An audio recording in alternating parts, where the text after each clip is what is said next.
I would sit up with him in the chair and just rock him and hold him and rub his hands. I would just sit there and massage it all night long, and I was truly exhausted, and I was just really about to lose my mind. Doctors diagnosed Samantha Carter's baby boy with sickle cell disease when he was just a year old. When he went through that particular crisis, it was very hard, because it's like when your child is screaming, especially at that age, and all you can do is hold them because you don't know what is, you can't really fix the problem. Normal red blood cells are circular and move easily throughout the blood vessels. But in patients with sickle cell disease, the blood cells are sickled or crescent-shaped. They are stiff and sticky and can form clumps that get stuck in the blood vessels, which blocks blood flow, causing pain and even organ damage.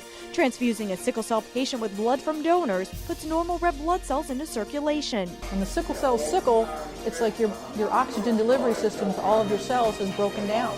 You're not getting the oxygen to the cells in your whole body.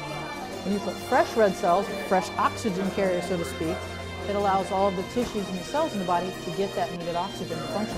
They did do the blood transfusion on him, but within really hours after, you could see the change in him. As individuals receive more and more blood transfusions, they can develop antibodies, meaning certain blood will not be compatible with them. So the sooner you get more matched blood to these individuals, more closely matched blood earlier on in treatment, the less likely this individual is to form antibodies, and more blood is going to be available to that individual patient in time of need.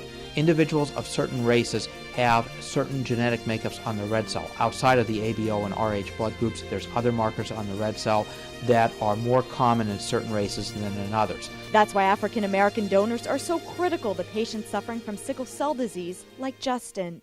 We struggle daily to maintain units that are more matched for our sickle patients. I have a couple of family members who have actually had to get blood donations due to sickle cell anemia. I've lost a couple of family members and friends, so it is an excellent idea, a great cause, so I had to come out here and donate blood. More than 100 donors turned out for a blood drive in the African American community in Fort Pierce. And guess what? We found about 35 units that would match our most common sickle patients' usage needs. How did you feel after they put the new blood in you? I felt better. Like, when it was still going through, I started feeling better.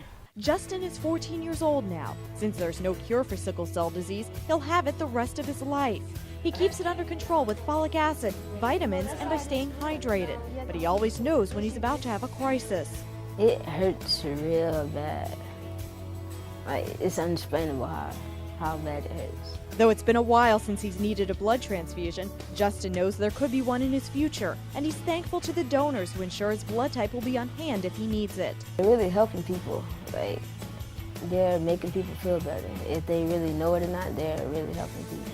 It really is important, and to know that I'm finding out yearly that there are more children around this area, Treasure Coast area, that has sickle cell.